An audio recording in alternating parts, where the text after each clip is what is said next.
I'm going to respond to some comments on recent videos, and I might just focus on this one comment because it brings up some important issues, although it brings them up in a very bad way. This guy is being disingenuous. I recorded a debate with him, and I will post a link to that, but it doesn't make very good listening because it's just very tedious, and it's just like, I mean, it's basically just me repeating the same thing over and over and him refusing to accept what I'm saying. Like, not even agree with it, just accept that I'm actually saying what I'm saying. And he keeps saying, oh, you must be saying something else. And I keep saying, no, I'm saying what I'm saying. So anyway, it wasn't a very productive debate, I guess, but I'll still put the link in the description in case you want to listen to it.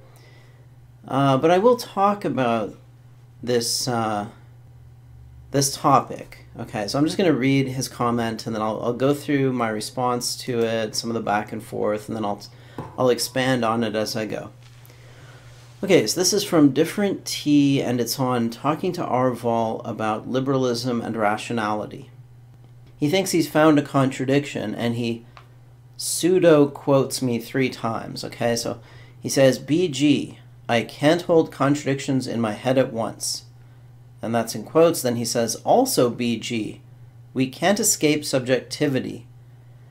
And then he says, also BG, I reject your theory of value because it's based on subjectivity, which doesn't matter, and affirm a theory of value based on objectivity, and value things based on their objective value. So he put that in quotes as if I said that. And I responded, you're lying. Don't put things in quotes that I didn't say. Yes, I can't hold contradictions in my head. Yes, we can't escape from subjectivity.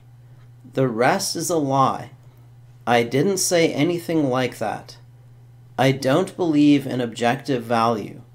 I situate value in objectivity, but I, the subject, situate it there. You may find that difficult to grasp, but don't impose your stupid straw man on what I actually said. Then he responded saying, that's a strong accusation. Wonder who it appeals to. I reject, and then he put this in italics rather than quotes. I reject your theory of value because it's based on subjectivity, which doesn't matter. So that was him sort of pseudo-quoting me. I guess the italics are supposed to be a paraphrase now. He says, you say you're not concerned with the interlocutor's subjective experience as a basis for value, and then he gives a timestamp. Okay, so I'm going to play a little bit of the video from that point in time. And wherever you got in terms of the value structure at the end of one life, that had an effect on where you start in the next one. Well, hold on. I don't accept that pain and pleasure are value. So to me, they're not value at all. It just doesn't matter, because that's not where I situate value. So I don't think whether you experience pain or pleasure matters at all. Like, it's just not what I consider to be value. Okay, but definitionally, if I define the moral good action as that which maximizes my pleasure, just to simplify it, if that's how I define morality, then could you see how, if reincarnation was true and the end state of a life influenced how the next state began, that from that moral perspective of maximizing pleasure, there would be such a thing as moral realism, and your actions would have serious consequences? Well, I think your actions have serious consequences. I just don't think that the consequences that I'm concerned with are not your subjective experiences.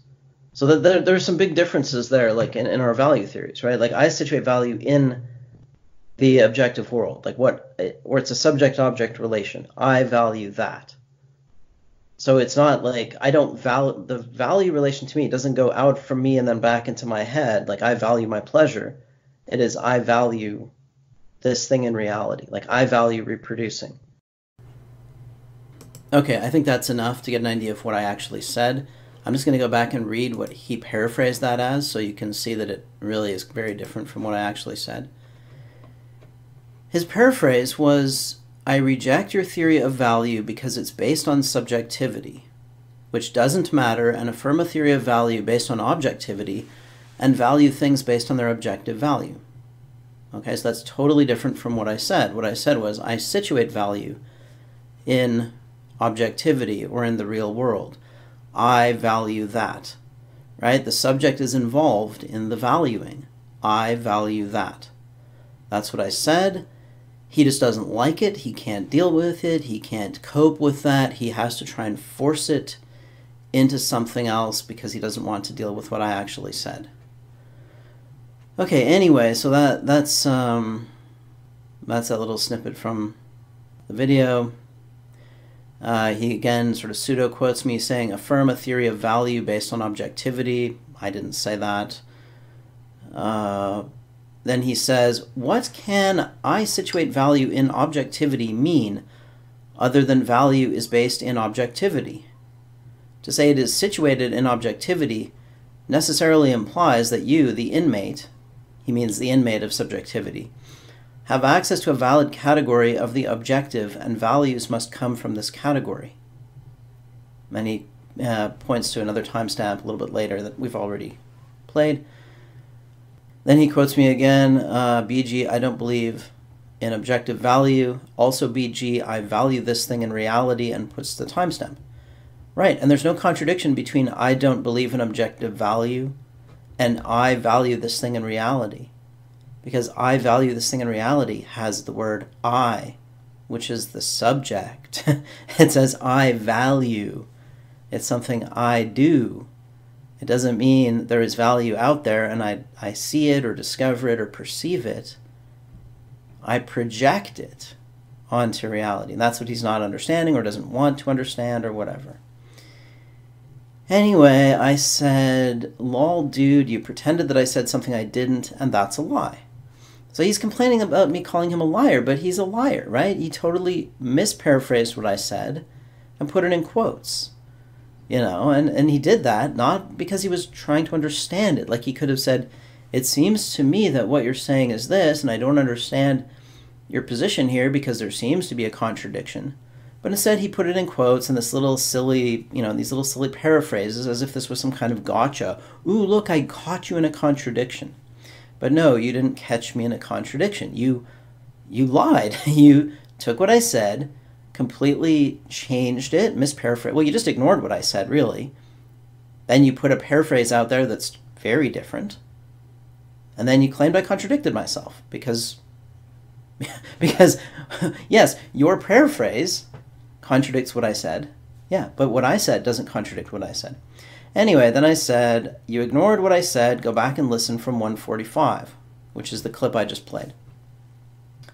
Then I said, I, and then in parentheses, subject, don't value pain and pleasure.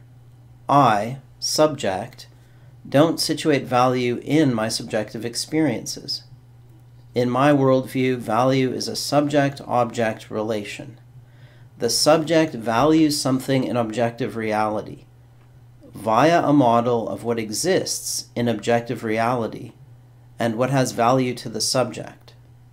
Right? So let's just take, I'll just expand on this. Like, let's take reproduction.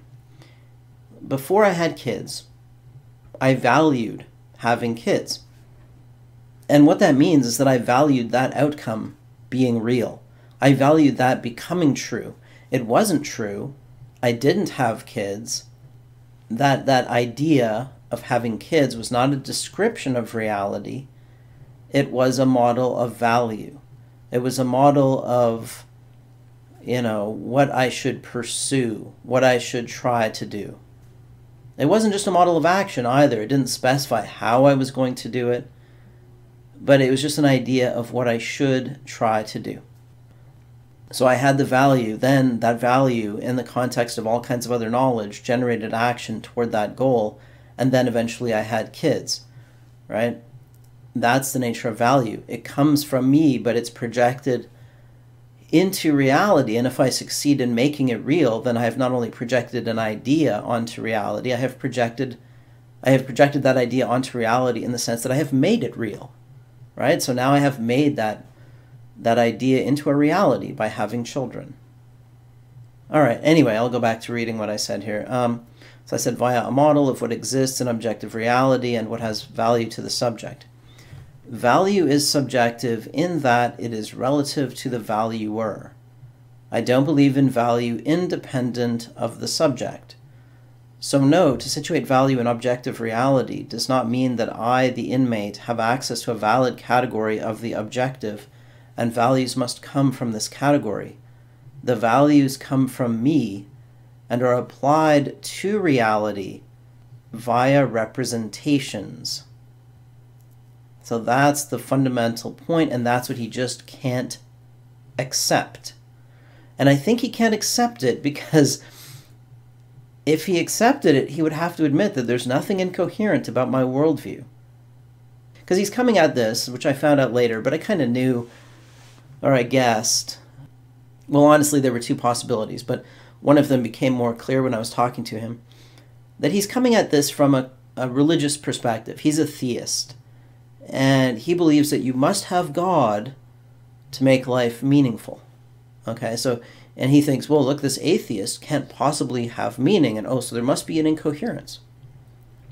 And he's been led to believe, or maybe he's, generated this error himself, I don't know, that there's something incoherent about having values without God, or something like that, right? So I must be incoherent for him, right? It has to be the case. But no, there's nothing incoherent about viewing value as a subject-object relation that involves a subject but represents objective reality. So what I value is out there, my children, the actual act of reproducing. But to value it, it has to be valued through a mental representation. Because it's the mental representation that says, hey, that's the thing you should do. And that mental representation then, well, it's part of this process that generates action, right? Okay, anyway, I don't want to ad-lib too much, so let's get back to what I said here. I said Arval and I have talked about this before, and I have talked about this quite a bit before, so it's not coming out of the blue in this discussion. If you want, we can discuss this in voice as long as I can record. Then he said, I did listen to what you said and understand that you're using the subject-object distinction. The entire point of claiming that you value this thing in reality is to differentiate it from your subjective experience of it and the subjective feelings it elicits. Yeah, I guess, okay. You are positing that this thing in reality has an existence independent of you and has an identity in which there resides some value. Precisely that, i.e. reproduction is not just some subjective representation. And then he says, however, I am now accusing you of lying. And this is in bold. If I am now to believe what you just confessed, I didn't confess, I just told you something, right? Calling it a confession is a lie. Like, oh, now somehow under pressure you cracked and no, I just told you exactly what I said in the video, what I've been saying on other occasions. I'm not confessing it, I'm telling it to you. Repeatedly. Anyway. He says, if I am now to believe what you just confessed, which I do not, the meaning of that statement drastically changes to the point of meaningless. I think he meant meaninglessness. Now the claim, I value this thing in reality, equates to my subjective perspective leads to a modeling of the supposed phenomena of which I am subject, wherein I arbitrarily prefer some representation. I mean, I don't know how he thinks those two things are equal, but no, what he seems to think is that if your knowledge of the world is mediated by representations, and if your valuing of the world is done through representations, then it is only about those representations. He doesn't seem to understand that a representation has reference, that it has meaning, and that the meaning is, well, what it represents, right? That it represents reality. It may not, it isn't the same as reality, but it represents reality. Or it represents something that, in the case of value, that you want to be real. So he just doesn't seem to understand this idea of, being a subject who doesn't have direct access to reality but models it and makes judgments about it through models, through ideas, right? I can't value something directly.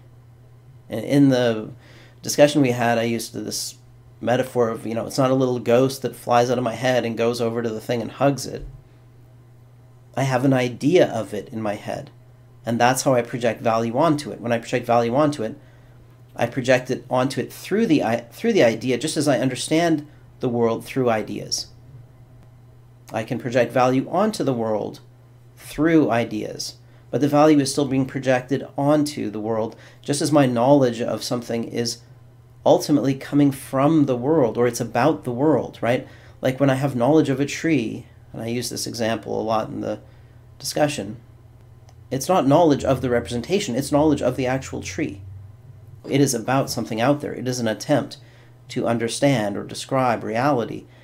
So it is a projection into your mind of reality into this space of representations. And value is sort of the opposite direction. It's projecting your will onto reality through representations. Okay, anyway, so he said that this is he made this really bizarre claim that I value this thing in reality now equates to this long word salad that doesn't even make sense. And then he said, more damning, however, is that no interlocutors would equate those statements. In fact, the very concept of value is specifically differentiated from arbitrary preference, and the very concept of reality is differentiated from a subjective modeling. Yet you used both to mean exactly those things. All this is to say you were full of shit when you said that having a contradiction pointed out would lead you to abandon one or both ideas. Anyway, the rest of this is a back and forth about let's just go into voice. Okay, so there is no contradiction, as I, tediously explained ad nauseum in the voice debate.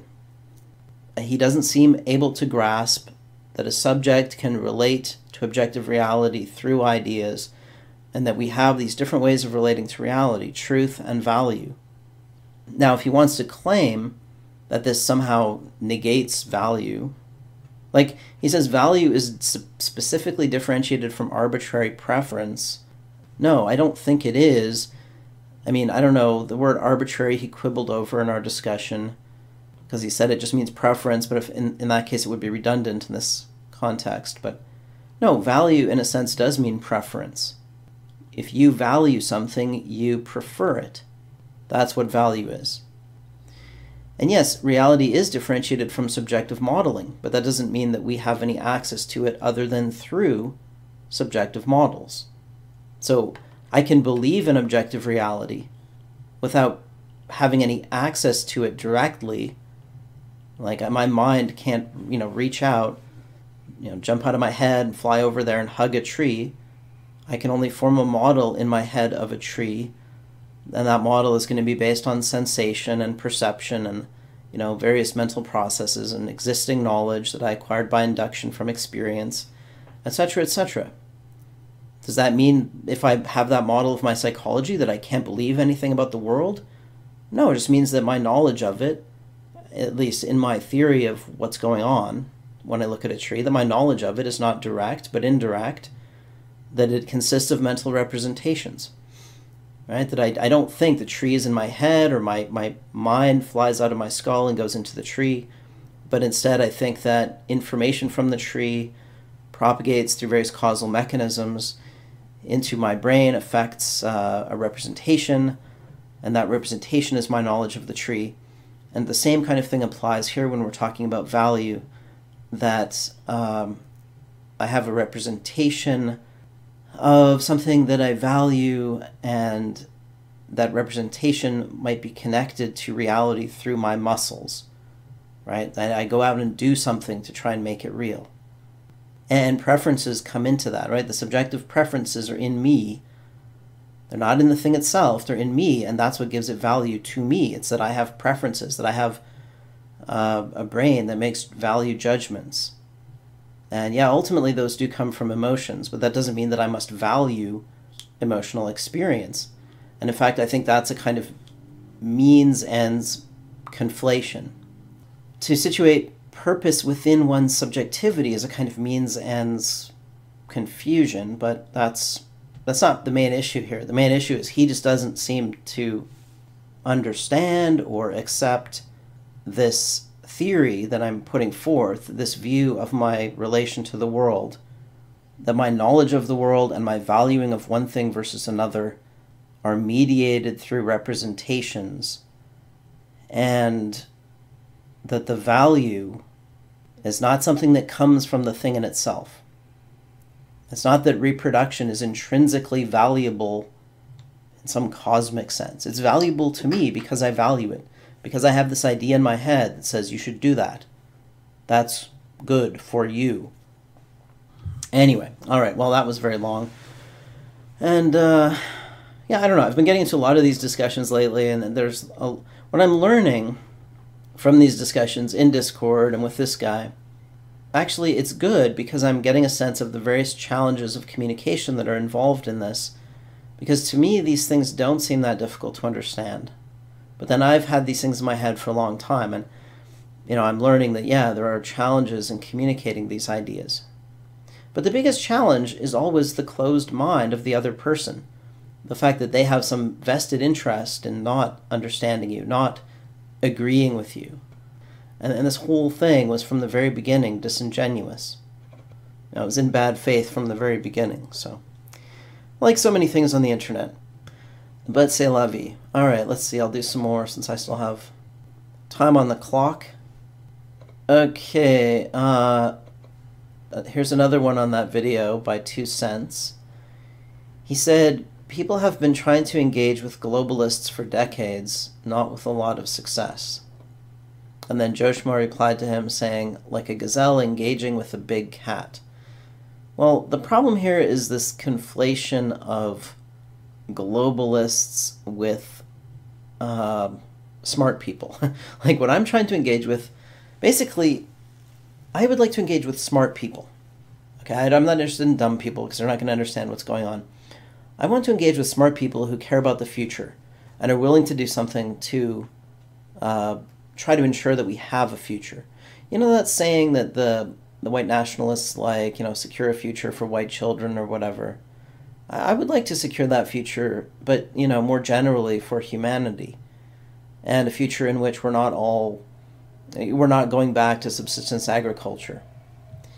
We can debate that, whether that's something you value or not, but I think a lot of people, without getting into the full philosophical issues about what you value or what you don't, I think a lot of people can agree with that goal without having to get into the philosophy behind it. And really, I want to engage with people who want to, prevent collapse and essentially save global civilization.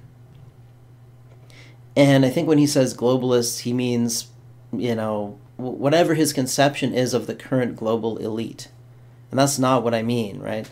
What I mean is I want to find smart people who can form a new kind of intellectual elite and try to steer this thing in the right direction.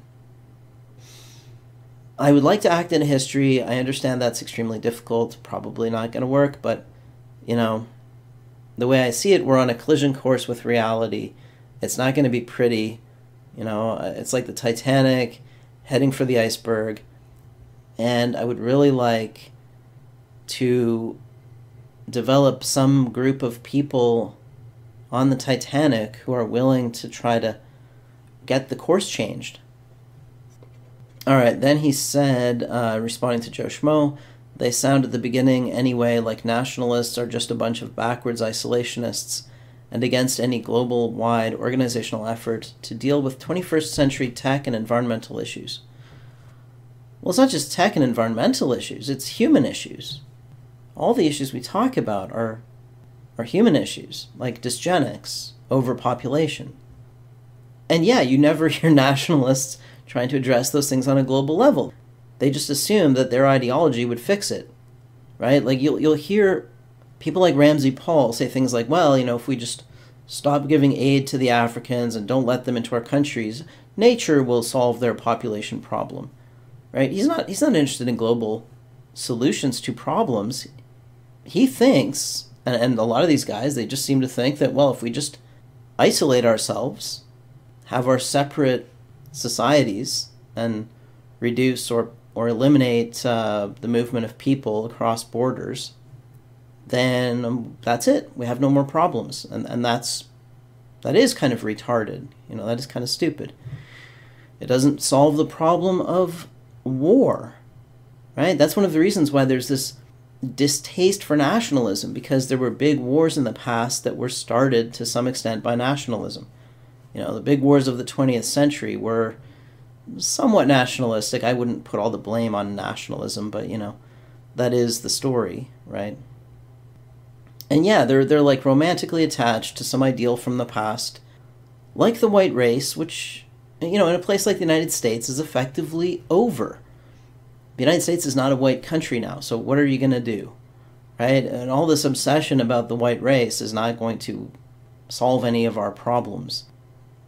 Anyway, it gets people emotionally agitated, it gets them to tweet, and people like to rant and rave and meme and all that stuff about these things, but it doesn't have any actual solutions. Okay. Then he said, anti-globalists are usually against the forms of globalization the world's having pushed on it, often to the detriment of countless people. Well, yeah, I'm against the forms of globalization that are going on right now, but that doesn't mean that we can solve that by being nationalistic, right? So when I say that I'm a liberal globalist, it's tongue-in-cheek, but it means that I don't think we can isolate ourselves into little nationalistic societies. So I'm not a nationalist.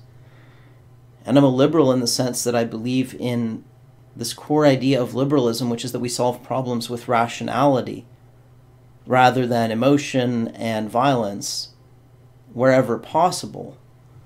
So being a liberal means I'm pro-rationality. And being a globalist is also pro-rationality, because it's like, hey, we have collective problems, so we need to solve them collectively. And it's just about creating global rationality, right? Like, you can think about a lot of problems as being analogous to the prisoner's dilemma or the free rider problem or tragedy of the commons. It's a kind of collective irrationality problem where the collective, without coordination, acts in an irrational way. And those are the kinds of problems I want to solve. So I want to create higher level rationality.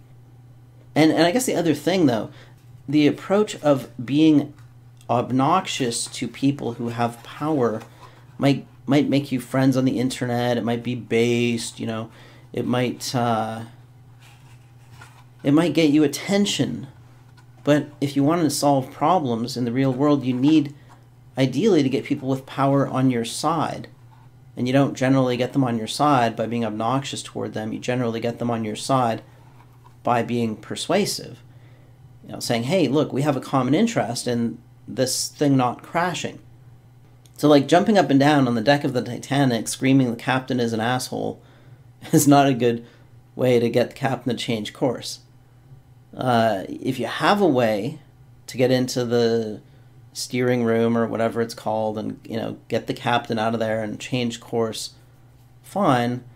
But if you don't, you might want to just try to persuade the captain to change course, or persuade enough people to be on your side so you all go and stare through the glass at the captain and say, look, could you please change the course? We're kind of concerned about this iceberg, Here's a comment by Akira Kazuya on talking to Arval about liberalism and rationality. He said, in terms of realpolitik of populism, rationality has little to do with persuading the plebeians. This much can be taken as a given. However, those whom would lead these people still must be persuaded with reason, and those leaders need to rationalize their authority in order to handicap the metaphorical sword of Damocles from usurping their position. Their most loyal and intimate followers need to be persuaded with reason of their competency to be a true leader.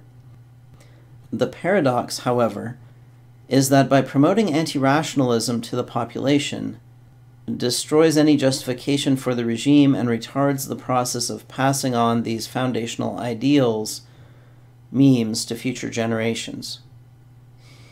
If there is any hope to maintain a civilized civilization. What is even worse is when the aristocracy, due to the anti-intellectual propaganda, ends up infecting their ability to reason, leading to a world of nonsense where no one knows how to properly govern.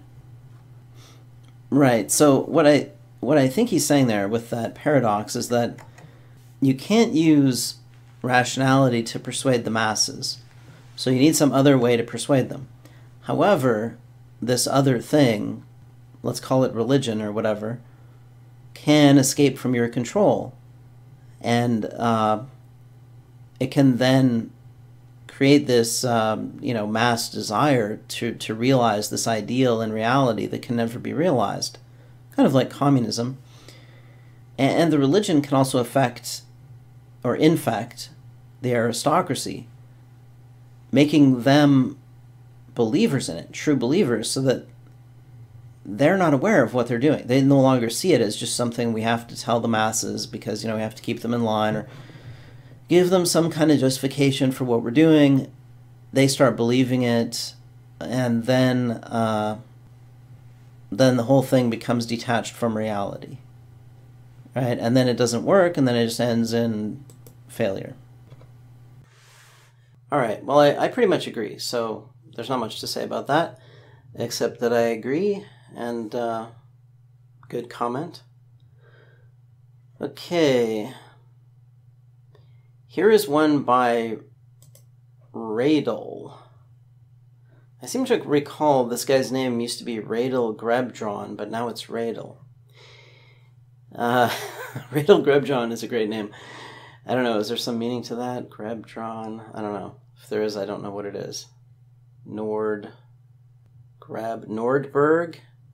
Elder Nordberg? I guess? I don't know. Anyway, all right. He said, interesting talk, but I have some constructive criticism. Oh, this is on talking to Arval about liberalism and rationality. Okay, he said, interesting talk, but I have some constructive criticism. The talk felt a bit jarring, because BG almost always took issues with Arval's premises and assumptions, and it kinda got stuck every time. I think the conversation would flow better if BG just accepted some of the premises and just went along to see where they would take them and then circle back to look at the base assumptions. It just felt like 4 to 5 conversations that barely got started instead of one conversation where the loops got closed. Okay, and I responded, well, I tried to agree to disagree about value, but Arval wanted to debate that issue, which was okay too. It wasn't supposed to be me interviewing him about his views, but a discussion debate about morality and rationality. We got sidetracked into the question of value, the pain-pleasure symmetry, etc. But that is really important to his view of morality and rationality, so we got stuck on that.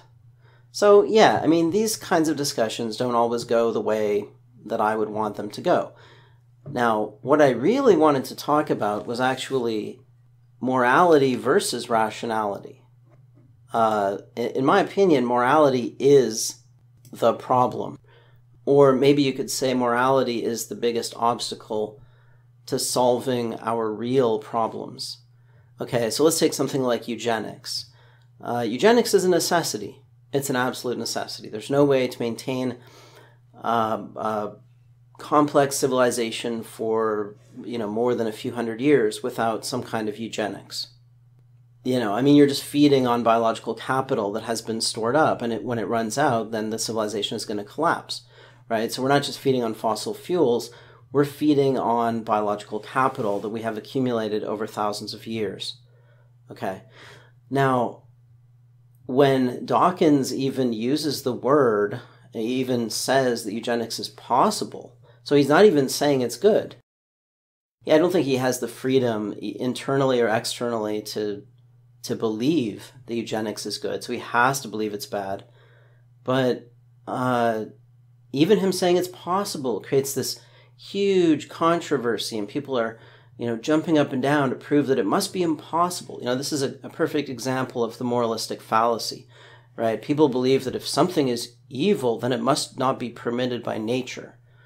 And if something is good, then nature must have it all over the place. So once we decide that, homosexuality is morally acceptable, then suddenly it must be biologically neutral or something. There's just all kinds of examples of the moralistic fallacy. That was one of them, this big controversy over Dawkins' remarks about eugenics. But that just shows how morality is an obstacle. We can't have a rational discussion of eugenics because it's considered evil. There's a moral boundary, right? So morality is this obstacle to any kind of rational discussion about eugenics, population control. Like, even when we talk about things like fossil fuel use, climate change and stuff like that, it infects the discussion. Like, I think climate change is a real concern, but I also think Greta Thunberg is a fucking joke. Okay? And all this virtue signaling is a joke, and banning plastic bags is a joke, right? Banning plastic bags is not good for the environment. It's a virtue signaling opportunity. So this stuff always turns into this virtue signaling bullshit that does not accomplish anything, and that is because of morality. That's because morality is a lie. And so everything has to be a lie, right? Our entire society is invested in this big lie of morality, and that leads to all kinds of little lies, and this miasma of lies is like this fog of delusion and deception that clouds everything. So we can't have a rational discussion of any of the big issues, right? Race and IQ. We can't just talk about race. No, that's evil, right? So morality is this huge problem, and people might say, well, it's not morality, it's ideology. If we had the right ideology, then it would be okay. No, because then we'd just be moralizing about something else. Now, I'm not saying you can get above morality with most people. It's kind of like a heuristic. It's simple, right? Just this is good and this is bad because mommy said so, or because this is what we believe, or whatever. And morality is kind of tribal as well, because it's an identity signifier. Morality is tearing our society apart, and it's committing us to collective courses of action that are disastrous. So really, the argument I wanted to make is that morality is intrinsically irrational. Because at its core, morality is an abdication of responsibility. It is denying that we are making these value judgments ourselves. It is saying that, no, they're built into nature. They're built into the cosmos. Or they're built into logic. Or, like in Mendham, we'll just say, well, it's just logical. Well, no, it's not logical. It's not built into nature. It's not built into the cosmos. These value judgments are things we are creating, and we have to understand how we're creating them, why we're creating them, and really we need to rise above them, because morality will always be a lie as long as we believe that we have some obligation or right that derives from something other than humanity, or in other words, from something other than ourselves. Then we will not be accepting the responsibility to make those judgments ourselves. And we will not be accepting the responsibility to act into history collectively to choose our destiny. We will just be playing this game like, oh, nature will solve it for us, Or, well, you don't want to play God. Eugenics is playing God. Well, how is antibiotics not playing God? How is industrial civilization not playing God? Are we supposed to go back and live in caves so we're not playing God? Right? No, we have to play God. These problems are not going to be solved by having deep feels or anything like that. They're not going to be solved by us signaling our virtue to each other. They're going to be solved by us making hard decisions and doing things and regulating ourselves. Like, morality leads people to deny that they could be the cause of problems or that we could be the cause of problems, because we're all pretending to be good. It leads to stuff like, recycling and carefully sorting out your garbage only to have it all shipped to China and dumped in rivers. Okay, this is what morality results in. So if you can just accept that, yes, I am a waste generating machine and my actions are not going to absolve me of that. So if you're less worried about absolution and more concerned with how do we manage our resources on this planet, then you don't ship the fucking plastic garbage to China to have them dump it in the river or burn it. You figure out how to, efficiently use it or destroy it. But if you're concerned with absolution from the sin of consuming, then the minute you've put it in the recycling bin and sorted it and washed it, you've done your penance and you feel good about it. And you don't have to, now you're done, right? So you didn't have to think about it. You didn't have to confront the reality of how waste is generated or how our economy works or whatever, because you've done your part.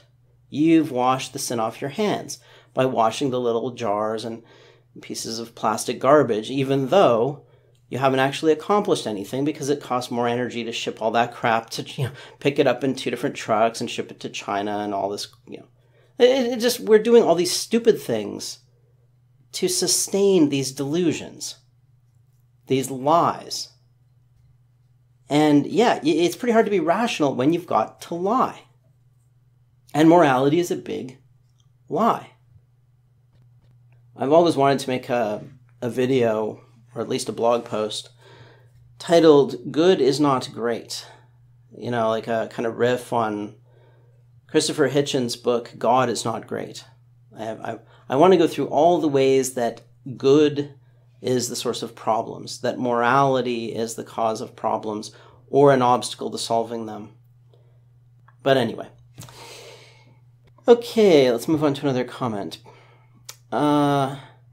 Showers said the 2010s was the decade of the zombie economy on life support. Oh, this is on the Great Divergence. The 2010s was the decade of the zombie economy on life support with 0 and negative interest rates, which have been eroding pension funds.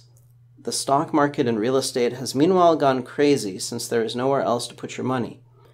2020s will be the decade of pension funds going bust, rising interest rates, debt defaults, as higher rates cannot be serviced. I think most of the productivity benefits of information technology have been realized before 2010. Since then, most new software seems to exist to reduce productivity, browsing Facebook at work, for example. Yeah, well, I don't know too much about the productivity benefits of information technology. Obviously, it is a mixed bag. A lot of things have been produced. It's hard to say, it's hard to evaluate them, because how are you going to evaluate them? That's the problem with all economic activity. There's no simple way to evaluate it. If you use a monetary metric, then you're just going in circles, because money isn't value. Like, money only has value insofar as what you can spend it on has value. So there's no way to measure economic activity, but we can sort of look around and say, is life getting better or worse in a material sense? And in the West, it doesn't seem to be getting better. It just seems to be sort of sliding along, changing in various ways, getting worse in some ways, better in others. Anyway, yeah, I pretty much agree. It was a strange decade in that it just was a sort of zombie decade. Like, not a lot happened. Even the election of Trump turned out to be kind of a nothing bird. Well, I guess a lot of, like I was saying in the video, a lot of things accelerated, but there were no big events. And yeah, there was no big crash, right? Everybody at the beginning of the decade was waiting for the next big economic crash. It didn't happen. So, kind of an interesting holding pattern economically, I guess. Now with the coronavirus, this could be a big shock to the world. I don't know how it's going to play out, but yeah, I think the 2020s are going to be more black pills. And Nats Straight replied to Showers saying, as a person who's never owned a smartphone, I'll be getting one for work soon, I guess. I've been on a PC keyboard since 2005. I think it's crazy that people settle for using their thumbs. It's like being voluntarily perma-stuck in your 13-year-old self, typing with only 2 index fingers before I learned the way of typing properly. Laptops without mouses are crazy too. Those touchpads really suck. Yeah, I agree. I like the keyboard and the mouse. I'm not a fan of the smartphone. I own a smartphone, but it doesn't have a SIM card, and I just use it for listening to podcasts mostly, just something to carry around. It's just a good place to put MP3s, really. I never really liked cell phones in general because of the assumption that came with them that now you were always available. All right, I'm going to read this one by Maldoror, or 86 Maldoror 86. He's an F-list. He said, the problem is rooted in the negative prerequisite of the necessity of a need, which simultaneously points to the fact that there is a void, a deprivation, which then seeks a change and or betterment from its current condition and or a defense of its current condition from an encroachment of a worsening condition. Yeah, well, sure, there's motivation. I mean, you can look at it in different ways. You can look at it as going toward something or away from something. You can look at all motivation as going toward reproduction. So in that sense, it's not negative, it's positive. If you look at homeostatic drives, there you can see them as negative. You move it away from its ideal state, and then it seeks to return back to it. But none of that implies that our subjective experience is overwhelmingly negative. And that's the distinction. I mean, you can... Well, okay, let me just finish reading what he said here. All right, he said, every occurrence is the consequence of a motivation that is always and absolutely negatively impelled. Well, but what does it mean, negatively impelled? I mean, we have a mechanism in us that motivates us, right? So like lust. I mean, lust is not homeostatic. Lust is you get this feeling of desire for sex, okay? It wells up in you. It just comes from within you. It builds up. It creates frustration. You go looking for a way to satisfy it. You can say that's negatively impelled in that the need is created within you. But it brings you both pain and pleasure. Even if you just masturbate, you feel release. You feel the pleasure. And orgasm isn't pain, it's pleasure. So the subjective experience of it is negative and positive. You might have a metaphysical view of it all as negative or something like that. But that doesn't mean phenomenologically it's all negative. It can't be all negative. Nothing can subjectively be all anything. Because like if all colors were yellow, there would be no color. If all emotions were negative, there would be no such thing as positive. It wouldn't be meaningful. Where was I? I keep responding in the middle of what he's saying. Okay, he said, this creates recognizable patterns as the resulting trade-offs from every act reflects back upon its negative orientation through the reverberation of each effect generated, ultimately forming a pernicious chain of infinite variables in self-referential paradox, blurring and negating any logical differentiation by extension of a demarcative function between anything as a positive-negative duality. A pernicious chain of infinite variables in self-referential paradox. What does that mean? I don't know what that means. So, like, what is a pernicious chain of infinite variables? I don't know what that's supposed to mean. In self-referential paradox, I don't know how self-referential paradox comes into this. It's always there in philosophy, but I don't know how that comes into this discussion. Blurring and negating any logical differentiation by extension of a demarcative function. So I think what he's saying is blurring and negating a positive-negative distinction. But we feel it. I don't know what this means. We feel pleasure. We feel pain. But they're just feelings. You could say, I mean, you could very easily say that these feelings are all sort of illusory, or we have memories of them. What do we actually feel? We don't even know what we actually feel, because the moment of feeling it is unanalyzable, and once it's felt, it's over, and all we have is a memory. And, you know, I mean, there are lots of things you could say about subjectivity and feeling and all that, but I don't know what you're saying here. I honestly just don't know what you're saying. Okay, so he said, this understanding has led me to the conclusion of the impossibility of any severance in the continuum of reality, noumena phenomena, which reveals itself as the epitomization of the absolute negative. I just don't understand that. I just don't know what you're saying. We're subjects. We have experiences. Reality is there. It's out there. And we are part of it. But our perspective is subjectivity. And our, phenomenological reality is the reality of our experiences, our feelings. It's created, mental states, whatever you want to call it. And within that subjectivity, there are distinctions. There are positives and negatives, blue and yellow, up and down. And those things balance out. And I think maybe you're just not distinguishing subject from object. But even so, in objective reality, I don't know how you could say there's just one thing either. I just don't even know what it would mean, right? What's the analog to pain? Or, you could say the analog to the will in objective reality is causality, right? But causality has two ends to it. It has a from and a to, right? It has cause and effect.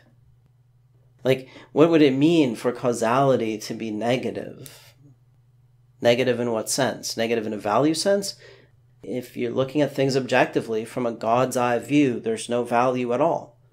The value exists from a subjective perspective, from the perspective of a being that evolved to value things. So the value comes from that perspective. It comes from that being. It's not that's the, when causality flows through the consciousness of a being, of a sentient being, then that's will.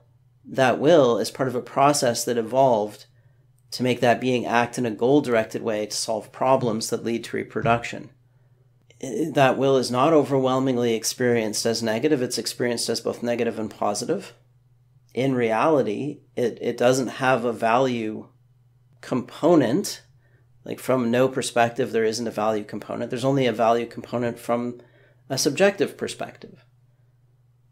So I don't know. I don't know. I get the feeling this guy has thought about these things and that he has some kind of, metaphysical theory that he's thinking about them within, but I don't understand what he's saying, and to the extent that I understand it, it does not make sense to me. It just seems confused, right? I don't see any reason why it's, all negative or absolute negative or whatever. What does that mean? I don't know. Anyway, I offered to have a voice discussion, but he declined. So, I don't know what else to say. I don't think this is the sort of thing you can really hash out in just comments. Okay, anyway, that's a wrap. I'm going to end it there. As always, thanks for listening.